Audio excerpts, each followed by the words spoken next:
a little bit iffy without more people here. We have 3 people. The Bologna's clearing a camp.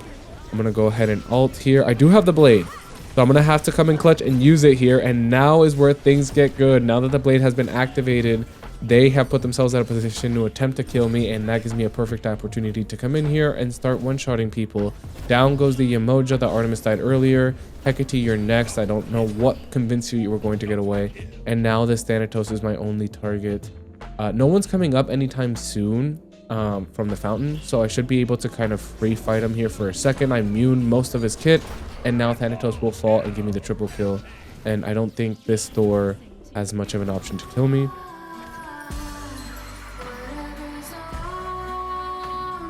Hello, hope you guys are doing well, and today I'm bringing you some Aphrodite mid-game play up against Yemoja Aspect.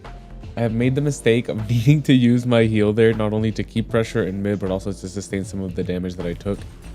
So now I really don't have the option to clear the wave, so I'm just going to start attacking her, and hopefully I get some of her potions.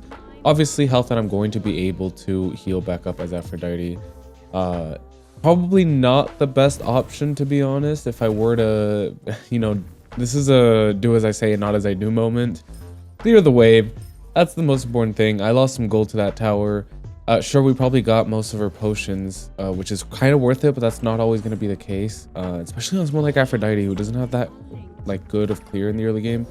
That's not really something that you want to be looking to do. I'm going to make sure that I step in front of the camp so that he can't steal it with a sneaky scythe.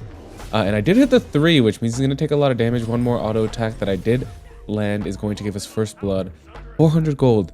I know this was a change that happened a long time ago, but I'm so glad that we get the gold bonus back for first blood, because getting like 75 gold for a kill early game is not very good, especially when you're putting yourself out of position to try to get that first blood bounty. I'm glad we have that back, and that's a really large lead in our favor. Anyways, I didn't have much time to do the intro, so I'm just going to start doing it now. Hello, hope you guys are doing well. I'm playing some Aphrodite in the mid lane up against the Yemoja. The build was at the very start of the video in the form of a screenshot in case you missed it. And in this video, we're going to talk about a couple of things. We're obviously going to talk about playing Aphrodite. We're going to talk about playing mid lane. And obviously, we're going to cover the build as well. What this is not is it's not like a full Aphrodite guide video where I talk about like, this is what her first ability does. This is what her third ability does. This is how you use them together. This is where you play her. That's not what this is. This is more of like a kind of build interactive, like watch me do it, you can do it too, and here's a build. And just having fun commentating over this match. If you did want like a full guide, then you can take a look at my Aphrodite guide. I have one up for him, or her rather, already. So if, oh, okay, get away from me. I'll make sure that I stun him and then instantly start walking over towards my hunter jungler, Bologna. Making sure to try to juke a little bit, and unfortunately I don't think that we're going to be able to get the kill on him, but at the very least we didn't die, so I'm thankful for that. But yeah, like I mentioned, I don't know if we can kill him. He's pretty fast. Maybe the Bologna can, if the Bologna can slow him. Nope. And now he blinked away, so yeah, we won't kill him. But yeah, like I was mentioning, I have a guide up for Aphrodite already, so you can go ahead and take a look at the playlist section and the character guide section playlist in my channel, on my channel. Just go check it out if you want that guide. I also have guides for like a bunch of different characters, so you can take a look at all of that. But yeah, I'll try to remember to link it down in the description or put it in the card somewhere. Anyways, that's the end of the intro. And let's get into some fun. First of all, Yemoja. Yemoja with her aspect can be played in mid. I think it's a pretty good. I just feel like early game, it's a little bit rough. Late game though. And in early game, it's rough because obviously she doesn't work with mana, she works with Omi. And early game, Omi can take so long to regenerate. So like if, for example, she uses all Omi charges to clear the wave with her first ability, right? She uses 3 charges of her first ability in the early game. Ooh, is she gonna die here? She does get ulted or hit by the ult. I'm gonna attempt to kill her. Unfortunately, I think I missed that last 3 and I'm also out of mana. So she'll get away just fine. We did get her beads though, so that's something to keep in mind for later. But yeah, if she uses all 3 charges of her Omi to clear in the early game, I feel like then she just doesn't really have Omi to do anything with after, especially because she kind of, her second ability is the biggest strength that she has. Or, Let's go. her second ability is her biggest strength in that lane. With that aspect, it's her biggest source of damage. However, it does not clear wave, so it leads to a situation where she uses 3 charges to clear the mid wave with her first ability. And then after that, if she does want to use her second ability, then she can't clear the wave with the second ability. She can't really damage us with the first ability because it's really easily juked. So it kind of leads to a bit of an awkward situation in the early game. In the late game, she can spam her second ability during the team fights, and it does a lot of damage to basically your entire team if you guys are huddled up together. But in mid lane, playing any other traditional mid laner, I could clear the wave and hit her at the same time, right? I can hit the wave with the 3, hit her with the 3 if I position correctly. I could walk up and hit her with the 2 in the wave as well.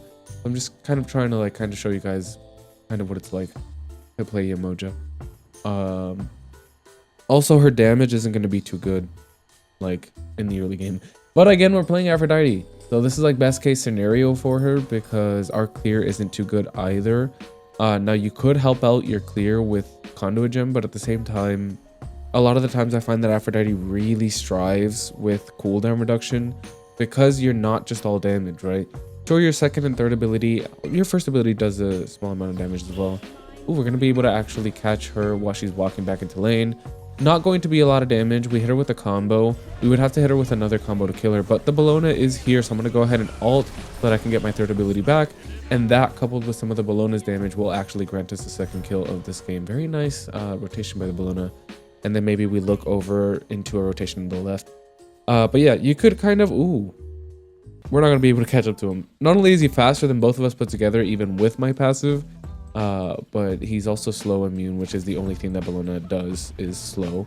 And I can't catch up to him to get my stun, unfortunately. I tried to stay back a little bit for her to stay connected, but she decided to keep chasing on a kill that I knew we weren't going to get. So if we're going to do anything here, it's going to be in the dual lane. And if we're going to do anything in this dual lane, it means that the ADC and support need to back off and stop barrel stuffing them under tower, because obviously we can't dive tower. But since they didn't do so, I think we'll just go ahead and pick that camp and maybe look into a Gold Fury if the Izanami wants to comply with that. But yeah, Conduit Gem will help with their clear, but cooldown reduction is very important. Ooh, let me see. The second he's trying to maybe get a steal. I'm kind of taking it as my job to try to peel her off a little bit and send my second ability for a potential secure here. But yeah, like I was mentioning, cooldown reduction is important because this character isn't all about damage. Her third ability has a heal onto it. Her first and second ability are both CC, and her ultimate obviously does save yourself. It's like a beads and aegis for yourself and whoever you're attached to. Ooh, nice little ultimate onto the Yemoja. The third ability might just get her out. I'm waiting for some cooldowns here, missing my cooldowns, of course. Probably would have led to a kill. And because I missed, Bellona had to go a little bit deeper in and secure the kill. Thank you, Bellona. My bad. I'm trash. But anyways, what was I saying? Oh yeah, so it's not all about just building a bunch of damage. It's about building cooldowns so that not only can you deal damage, but you can also use your utility, use your CC on a low cooldown, right? And that's kind of going to be the main focus of this build. It's going to be obviously high intelligence, high cooldown reduction, and then 1 or 2 anti-tank items, shred items, whatever you want to call them. And yeah, it's gonna be a good time. So first and foremost, your strengths and weaknesses. I already mentioned some of them. Your healing is going to be a big strength. Your team utility and CC are going to be a big strength. Your damage, well, is there, and you can one-shot with the correct build, and we will be one-shotting in this video probably. I do want to mention that other mages can one-shot a lot easier than she can. But yeah, you can make it work. I love playing Aphrodite in mid, and especially right now with how powerful she is. I'm kind of like future-proofing this video by saying that she's not like the most optimal mid laner. Right now, I think she is. She's really good. But I'm future-proofing this video. She might get nerfed by the next patch or the patch after that, and she might not be optimal, but she's still playable in mid. Throughout the entirety of Smite 1, she's been playable. That's unfortunate. I don't think we're going to kill her even with the Bellona here. I do have my 3 for the cooldown reset, and I tried to hit both of them, but I just ended up hitting the Yemoja. And now the Thanatos is actually right on us, and I saw him a little bit too late to react, and unfortunately he will end up hitting us. So in Smite currently we have a couple of things to look forward to. Obviously We have Apollo that released today. I'm going to be working on the Apollo guide this week, so you can expect that soon. And if that's something that you need or are looking forward to, then make sure you subscribe so you don't miss out on that or any of my other videos. I post all types of videos, like the video you're watching now, which is just like a gameplay build video. I post character guides like the Apollo guide that's coming out later. Ooh, dude, this should be a free kill. I don't have my ultimate, but I'm doing quite a lot of damage, and she's really out of position, so it's going to be the third kill. I get pulled under tower. My ult just came off of cooldown. I have no issues with this. I post general, Smite guides, like my complete beginner's guide to Smite 2. And then, well, that's what I post. I don't know if there's anything else here. I should be able to kill her here as well. Actually, Bacchus will pick up the kill, which I'm not mad about. I'm 3-1 right now on the Aphrodite. But yeah, Apollo's coming out. We got a couple of new items, some balance. Let me know if you guys want me to cover the balance. That's something that I've never really done, cover the patch notes. I don't know if that's something you're interested in. Tier list is also something I've been thinking of making, but I just don't know if you guys would find value in that type of content. Anyways, I keep going on some random tangents. What was I gonna say before that? Oh yeah, Apollo's coming out. Balance patch. Scylla's coming up next, which I'm super excited for. Just 2 weeks after today, we're gonna have Scylla, which is awesome. After that, Ganesh, which I do like Ganesh, but I mean, I don't play support that often, so it doesn't really mean much to me. Nice little Gold Fury pick up here, and Yamoja's again pretty out of position with both the Bellona and the Bacchus behind me.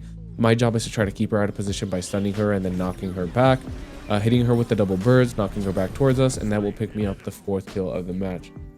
Now, since it is around 10 minutes of this game, I'm gonna go ahead and self-promote a little bit.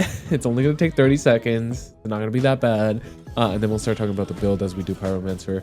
I already talked about the YouTube, but I do have a Discord server. If you have any questions, need help with builds, and need help with anything really, or just want to play with me or chat with me, then that's the easiest way to get into contact with me as we look into a gank on this store.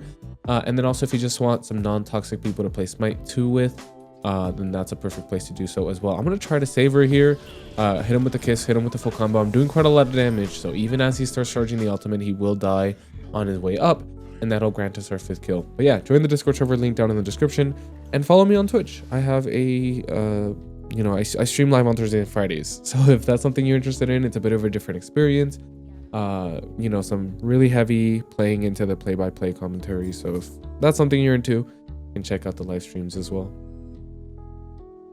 Anyways, for your starter item, you're going to go Sands of Time. I already talked about this versus Conduit Gem earlier in the game. Oftentimes you're going to want to go Sands of Time. The more cooldown, the better for Aphrodite, because again, if you're going to use your entire combo for damage, you then want to be able to turn around and use it for healing. You want to turn around and use it for CC, for self-peel, for setup, right? You just have so much utility and CC in the kit as I initiate onto this enemy Yamoja, and then the jungler showed up.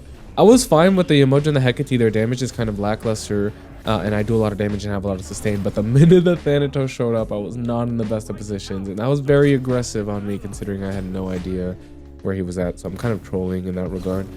But yeah, so Sands of Time is going to give you cooldown reduction right off the bat, starting like right from the beginning, which is always nice to have. Also going to make it pretty hard for you to run out of mana, which could be a problem with you if you play her with Conduit Gem. Not too big of an issue, but just know that it will be a non-issue if you go this item. And also, I do think that Pendulum, like the upgrade for this item, is a lot better than the upgrade for Conduit Gem. I could be wrong there. I just enjoy it quite a lot more. Book of Thoth, it's like the highest amount of intelligence that you can get, or was the highest amount of intelligence that you can get in Smite 1. I don't know if that still stands true in Smite 2 with items like Polynomicon existing, or not Polynomicon, sorry, Necronomicon give you an immense amount of int, but it's still going to give you a lot of int, and it's just like permanent int that you have when you pair with Book of Thoth, because you're never running out of mana, let's be real. And speaking of Book of Thoth is your second item. Oh, I did run into the store. I was looking for him after he ulted away. Now the question is, am I going to be able to catch up to him? Maybe not, maybe. But we end up running into this Hecate. I'm gonna just kind of do the same thing that I've been doing, which is trying to knock people off of towers for my team to kind of follow up on that.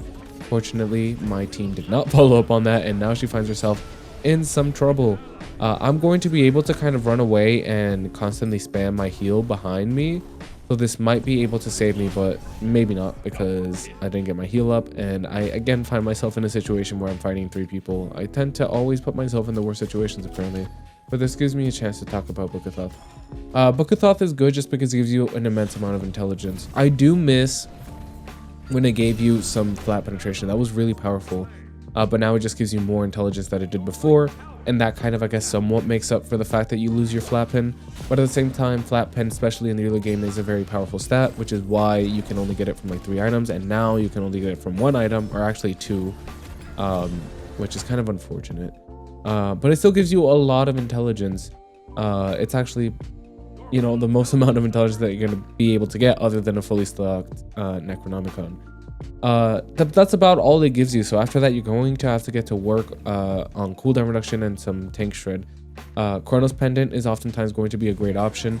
I usually don't recommend stacking this much cooldown reduction, but again, when we're talking about a character like Aphrodite, who does it literally all, supports her team, heals her team, peels, sets up, does damage, you want to be able to constantly use your abilities. On a character like Scylla, who's going to be coming out soon, who's literally focused around damage and mostly only damage, you're going to want to build more damage and less cooldown reductions to make those hits, you know, count.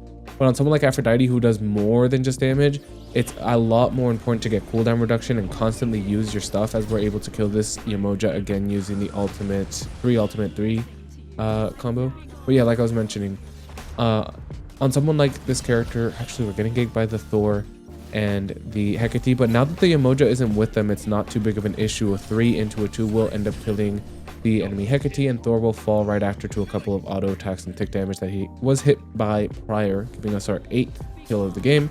3 deaths, 3 assists, doing pretty good on the Afro. If I can stop myself from getting into the most horrible of situations, then hopefully that 3rd death will be my last. But yeah, basically just take my word for it. On someone like Afro, lots of cooldown reduction. Someone that focuses like only on damage, such as like a Kukulkan, less cooldown reduction, more power, and pen and all of those goodies. Yeah, so Chronos Pendant on a character like Afro, because not only does the high amount of cooldown reduction come in handy, but the passive is really good. Like that second off every once in a while, a lot of the times is going to be the differentiating factor between you saving a teammate or not, saving yourself or not, or just straight up getting a kill or not. So oftentimes I find that that's good. Spear Desolation is something that I've been buying recently because they did buff it. If you manage to get that kill, if you're getting a lot of kills in a match, if you notice that you're doing a lot of damage, if your team is getting a lot of kills, it just leads to a bunch of crazy cooldown resets that ends up being very good for your team. I did hit him with the full combo, but because he has the aspect, which I just double checked he does, because any other person would have insta-died to that combo, he has the aspect, so he has a lot of health. So we won't be able to one-shot him like that, and I'll keep a note for the next time we're looking to use the combo on someone. Again, I find myself in a pretty horrible position. I don't think she'll be able to kill me, especially with my team coming up. I did quite a lot of damage to her. Oh no, Thana.